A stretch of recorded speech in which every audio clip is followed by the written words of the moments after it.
Hello dear learners. Last class में हमने number of moles के कुछ फॉर्मूले देखे थे। मतलब किन किन फॉर्मूले के थ्रू हम मोल्स को फाइंड कर सकते हैं। तो उसी को आगे कंटिन्यू करते हुए आज हम कुछ क्वेश्चन सॉल्व करते हैं जो कि मोल से रिलेटेड है। तो फर्स्ट क्वेश्चन है हमारा, which has maximum number of atom. कुछ हमें एटम बताए गए हैं, उनमें हमें बताना है कि किसमें मैक्सिमम नंबर ऑफ एटम है। तो फर्स्ट ऑप्शन में हमें गिवन है 24 ग्राम ऑफ कार्बन। तो यहाँ पे हम नंबर ऑफ मोल्स फाइंड कर लेंगे, जिसके नंबर ऑफ मोल्स ज्यादा होंगे उसके नंबर ऑफ एटम भी ज्यादा होंगे। तो यहाँ पे हम देखते हैं कि नंबर ऑफ मोल्स फाइंड करने का फॉर्मूला लगाएंगे। यहाँ पे तो फॉर्मूला है given weight upon molar weight. तो यहाँ पे गिवन वेट हमारा हो जाएगा 24 और कार्बन का मोलर वेट होता है 12। तो यहाँ पे हमारे नंबर ऑफ मोल्स आ जाएंगे, वो हो जाएंगे 2। नेक्स्ट ऑप्शन में हम देखते हैं 56 ग्राम ऑफ आयरन।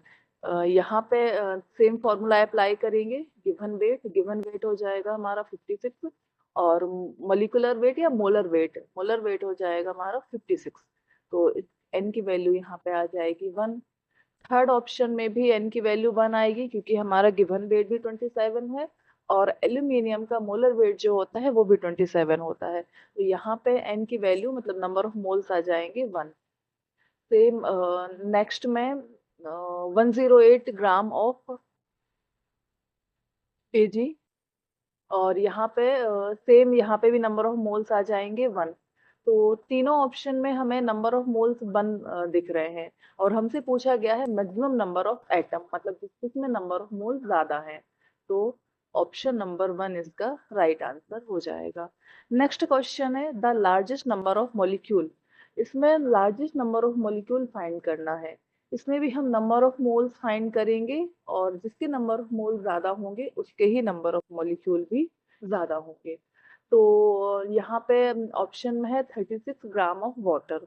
तो यहाँ पे गिवन वेट हो जाएगा हमारा 36 और वाटर का मोलिकुलर वेट होता है हमारा 2 हो जाएगा हाइड्रोजन का। वाटर का फॉर्मूला H2O।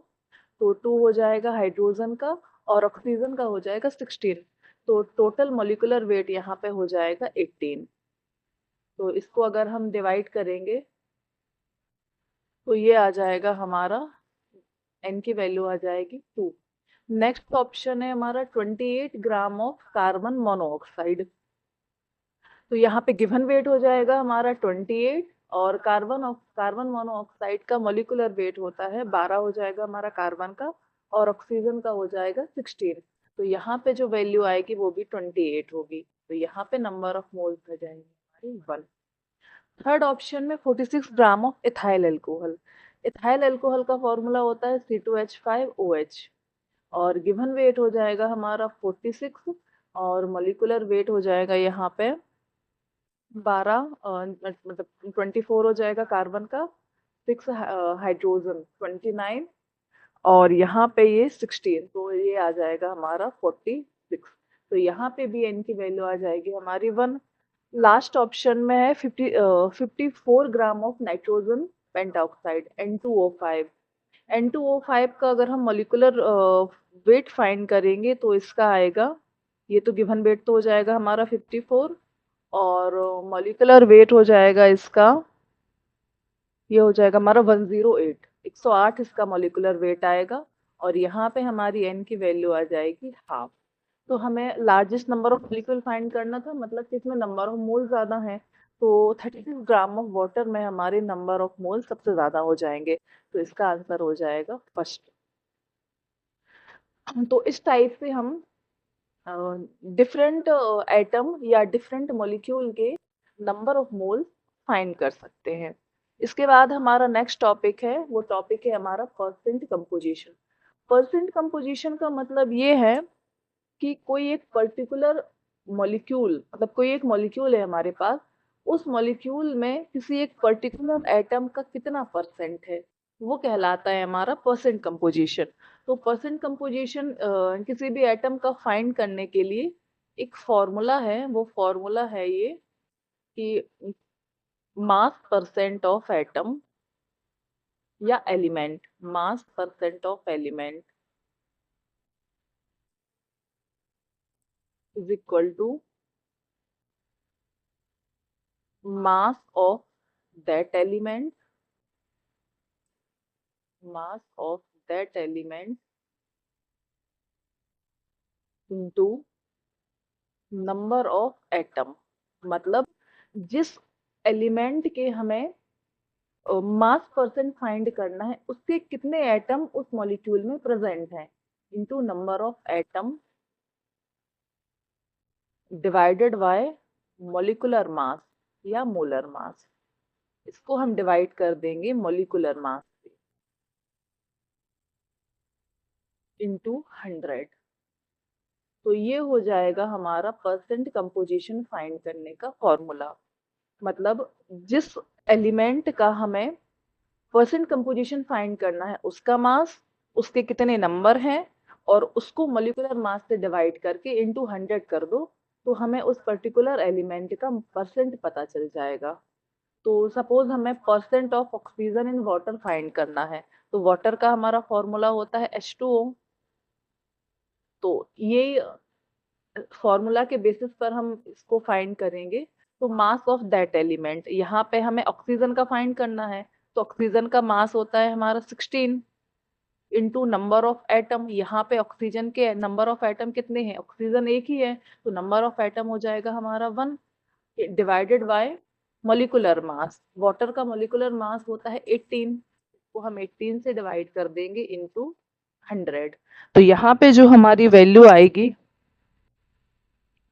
वो यहाँ पे आ जाएगी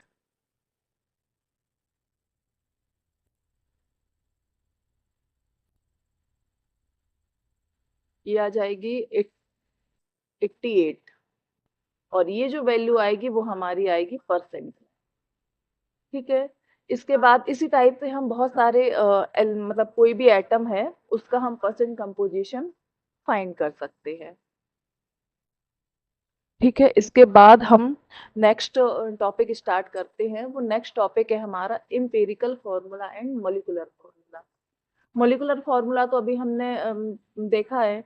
तो एम्पिरिकल फॉर्मूला वो होता है कोई भी मॉलिक्यूल है उसको हम कितना सिंपल फॉर्म में लिख सकते हैं। मतलब एम्पिरिकल फॉर्मूला हो जाएगा हमारा सिंपलेस्ट फॉर्मूला, सिंपलेस्ट फॉर्मूला। और मॉलिक्यूलर फॉर्मूला हो जाएगा हमारा एक्चुअल फॉर्मूला, एक्चुअल फॉर्मूला। ठीक है। तो जैसे कोई भी एक मॉलिक्यूल है, इसको हम एग्जाम्पल के थ्रू एक्सप्लेन कर सकते हैं। जैसे ग्लूकोज है, ग्लूकोज का फॉर्मूला होता है C6H12O6। ये हमारा ग्लूकोज का फॉर्मूला है। और ये ग्लूकोज का कौन सा फॉर्मूला है, मॉलिक्यूलर फॉर्मूला, मतलब एक्चुअल फॉर्मूला है। इसको हम कितने सिंपल फॉर्म में लिख सकते हैं, तो वो कन्वर्ट हो जाएगा हमारा एम्पिरिकल फॉर्मूला में। अगर हम ग्लूकोज के फॉर्मूले में यहाँ पे देखो हम 6 कॉमन ले लें, यहाँ पे 6, तो यहाँ पे बचेगा C, मतलब सिंगल कार्बन हो जाएगा, हाइड्रोजन हो जाएंगे डबल, और ऑक्सीजन। तो ये जो हमारा आ रहा है ये होगा हमारा एम्पिरिकल फॉर्मूला। मतलब कोई भी मॉलिक्यूलर फॉर्मूला को हम कितना सिंपल फॉर्म में लिख सकते हैं, वो फॉर्मूला उसका कहलाता है एम्पिरिकल फॉर्मूला। तो ये हो जाएगा हमारा ग्लूकोज का एम्पिरिकल फॉर्मूला। और ये जो वैल्यू निकल के आ रही है इस वैल्यू को हम रिप्रेजेंट करते हैं एन से। तो यहाँ पे एक फॉर्मूला आता है हमारा, वो फॉर्मूला है molecular formula is equal to होता है N into empirical formula, N into empirical formula. और molecular weight is equal to होता है एन इंटू एम्पिरिकल वेट।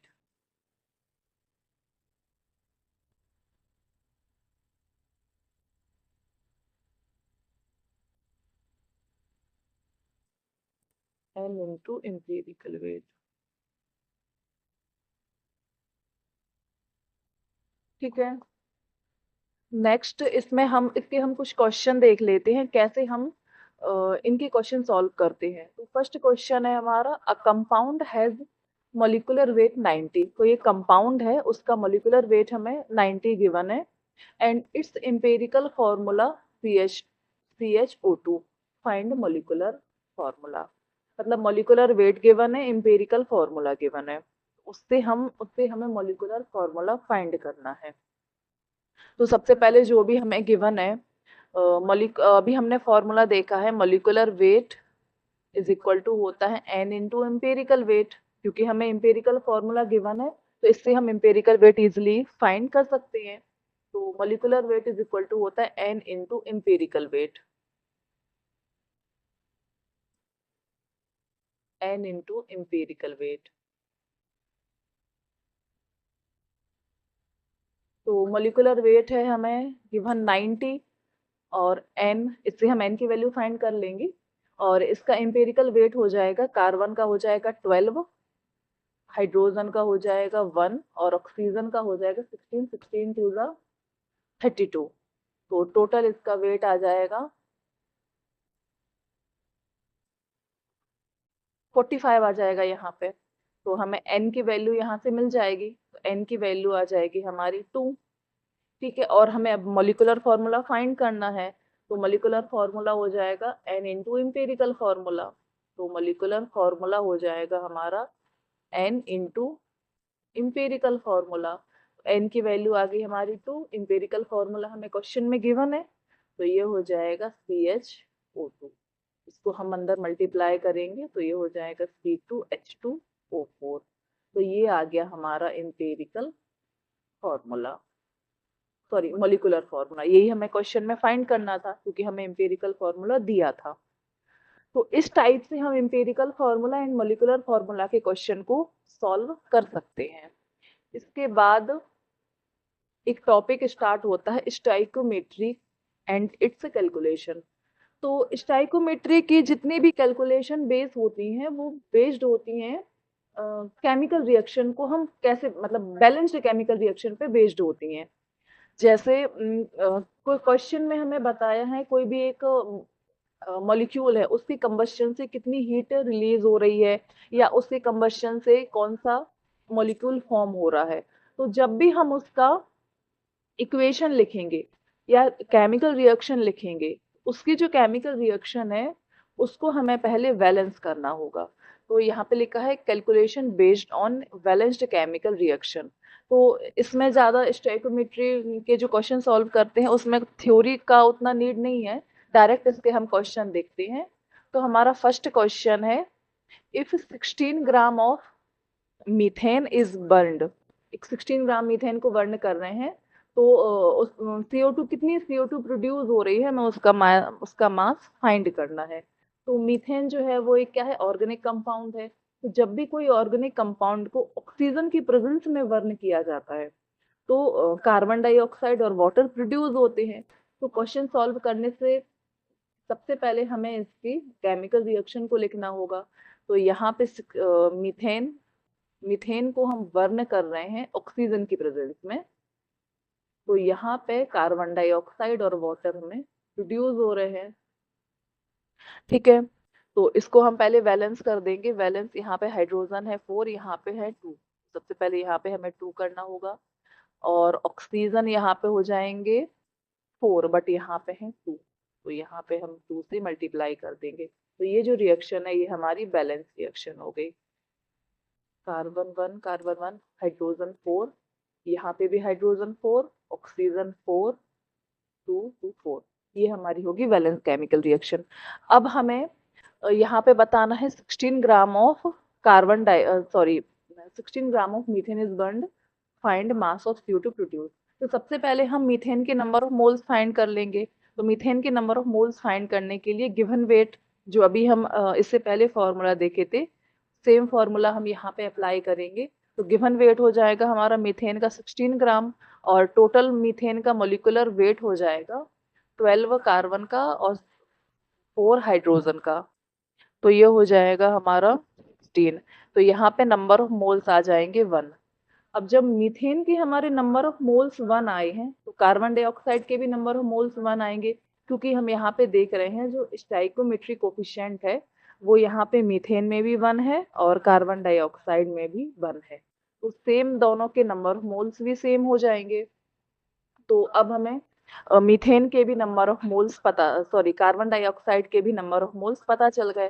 तो यहाँ पे भी इसके नंबर ऑफ मोल्स आ जाएंगे हमारे 1।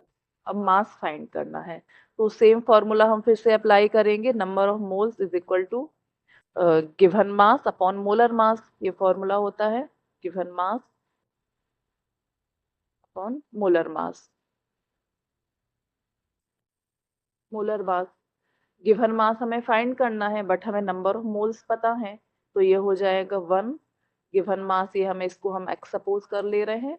और कार्बन डाइऑक्साइड का मोलर मास होता है 12 हो जाएगा हमारा कार्बन का, और 32 हो जाएगा हमारा ऑक्सीजन का। तो टोटल इसका जो मास आएगा वो आएगा 44। तो यहाँ से हम एक्स की वैल्यू फाइंड कर लेंगे, तो एक्स की वैल्यू आ जाएगी हमारी 44। यही हमें क्वेश्चन में फाइंड करना था मास। तो कार्बन डाइऑक्साइड का जो मास आएगा वो आ जाएगा 44 ग्राम। तो इस टाइप से हम स्टाइकोमेट्रिक कैलकुलेशन के क्वेश्चन को सॉल्व कर सकते हैं। इसके बाद हम इसका कुछ एक क्वेश्चन और देखते हैं। वो क्वेश्चन है, if 16 gram of methane is burned, find volume of CO2 produce at HTP। Same question है बट यहाँ पे हम जो फॉर्मूला अप्लाई करेंगे वो डिफरेंट फॉर्मूला अप्लाई करेंगे, क्योंकि हमें यहाँ पे वॉल्यूम फाइंड करना है। और नंबर ऑफ मोल्स का हमने एक फॉर्मूला देखा था जो वॉल्यूम से रिलेटेड था। वो फॉर्मूला ये था, number of moles is equal to given volume divided by 22.4। इस फॉर्मूला को हम यहाँ पे अप्लाई करेंगे। तो सबसे पहले क्वेश्चन सॉल्व करते टाइम ही हमें यहाँ पे इसकी वैलेंस केमिकल रिएक्शन लिखनी होगी। तो वैलेंस केमिकल रिएक्शन हो जाएगी इसकी मीथेन, इसको हम वर्न कर रहे हैं ऑक्सीजन की प्रेजेंस में। तो कार्बन डाइऑक्साइड और वाटर प्रोड्यूस होंगे, यहाँ पे बैलेंस कर देंगे, ये आ जाएगा यहाँ पे 2 और यहाँ पे भी हो जाएगा ये हमारी होगी balance chemical reaction. Last question में हमने इसके नंबर ऑफ मोल्स देखे थे मीथेन के, तो नंबर ऑफ मोल्स आए थे हमारे 1। तो इसके भी नंबर ऑफ मोल्स 1 आ जाएंगे। अब हमें वॉल्यूम फाइंड करना है, तो फॉर्मूला हम अप्लाई करेंगे, number of moles is equal to given volume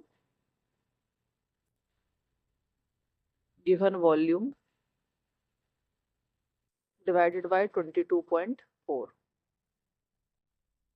at HTP। तो ये हो जाएगा, नंबर ऑफ मोल्स हो जाएंगे हमारे 1, गिवन वॉल्यूम हमें फाइंड करना है, और इसका ये हो जाएगा, इसको हम 22.4 से डिवाइड करेंगे, एक्स की वैल्यू आ जाएगी हमारे 22.4 लीटर। यहाँ पे हमें वॉल्यूम फाइंड करना है, वॉल्यूम की यूनिट हो जाएगी हमारी लीटर। तो इस टाइप से हम स्टोइकोमेट्री कैलकुलेशन के क्वेश्चन कर सकते हैं। इसके बाद हमारा एक टॉपिक स्टार्ट होता है, वो टॉपिक है हमारा limiting reagent and access reagent. Limiting reagent access reagent का मतलब ये है, जैसे कोई एक केमिकल रिएक्शन है, उस केमिकल रिएक्शन होने में कोई एक रिएजेंट ऐसा होता है जो कंप्लीटली कंज्यूम हो जाता है, मतलब जितना हमें मिला था उतना ही रिएक्शन में कंज्यूम हो गया। और एक रिएजेंट ऐसा होता है जो रिएक्शन कंप्लीट होने के बाद कुछ पार्ट उसका बच जाता है, तो वो रिएजेंट हमारा कहलाता है एक्सेस रिएजेंट। तो इस बेसिस पे हम लिमिटिंग रिएजेंट की डेफिनेशन बता सकते हैं, वो ये है,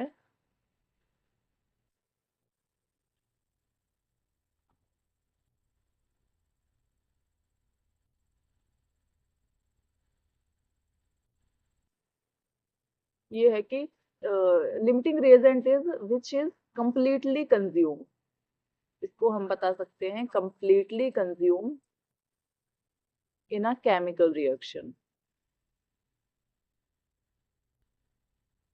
और एक्सेस रिएजेंट होगा हमारा विच इज लेफ्ट या अनरिएक्टेड, विच इज अनरिएक्टेड, मतलब जो रिएक्शन होने के बाद बचा हुआ रिमेनिंग जो रिएजेंट है उसको हम बोलते हैं एक्सेस रिएजेंट, और जो पूरा रिएक्शन में कंप्लीटली मतलब कंज्यूम हो चुका है वो हमारा कहलाता है limiting reagent, which is unreacted, unreacted reaction during the reaction.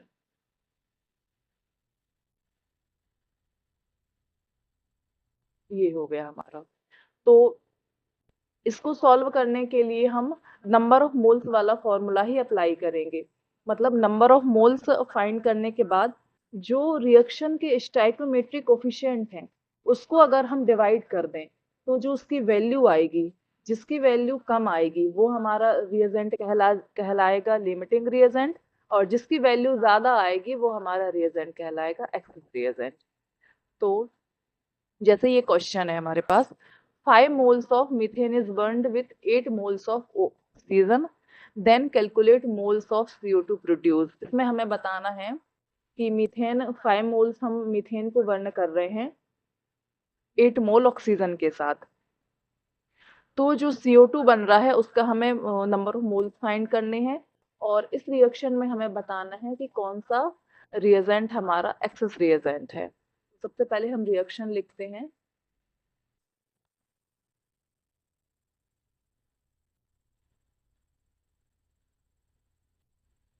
Organic compound है, ऑक्सीजन की प्रेजेंस में बर्न होगा, CO2 प्लस वाटर इसमें रिलीज होगा, तो ये इसको बैलेंस कर लेते हैं।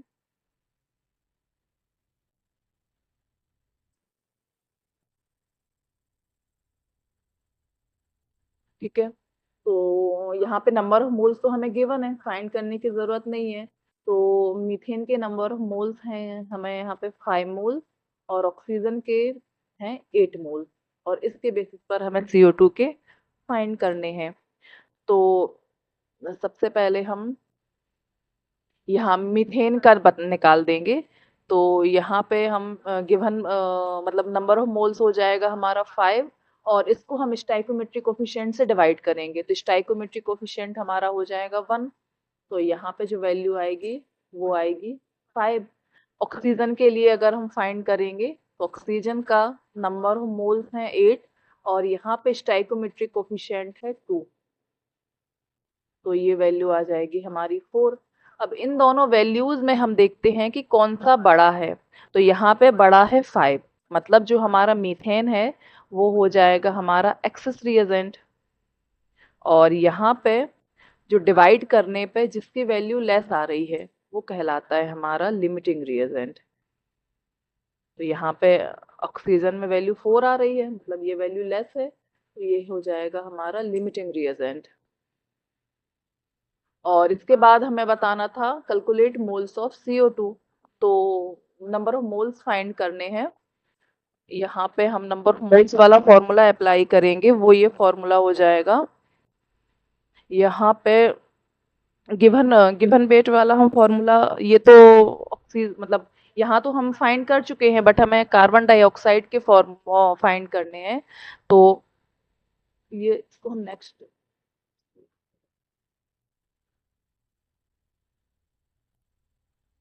ये हो जाएगा फॉर्मूला होता है हमारा N is equal to given weight upon molar weight, molar weight. तो नंबर ऑफ मोल्स इसके हो जाएंगे 1, क्योंकि मीथेन और कार्बन डाइऑक्साइड दोनों के नंबर ऑफ मोल सेम है। गिवन वेट हमें फाइंड करना है, कार्बन डाइऑक्साइड का मॉलिक्यूलर वेट हो जाएगा हमारा, यहाँ पे हो जाएगा 44, एक्स की वैल्यू आ जाएगी हमारी 44। ये सेम अभी हम लास्ट क्वेश्चन में भी हमने इसी टाइप का डिस्कशन किया था, बट ये जो क्वेश्चन है वो हमारा रिलेटेड था लिमिटिंग रिएजेंट एक्सेस रिएजेंट से। तो इस बेसिस पर हम ये बता सकते हैं कैलकुलेशन के थ्रू कि कौन सा रिएजेंट हमारा लिमिटिंग रिएजेंट है और कौन सा रिएजेंट हमारा एक्सेस रिएजेंट है। इस टाइप से हम इसको सॉल्व कर सकते हैं।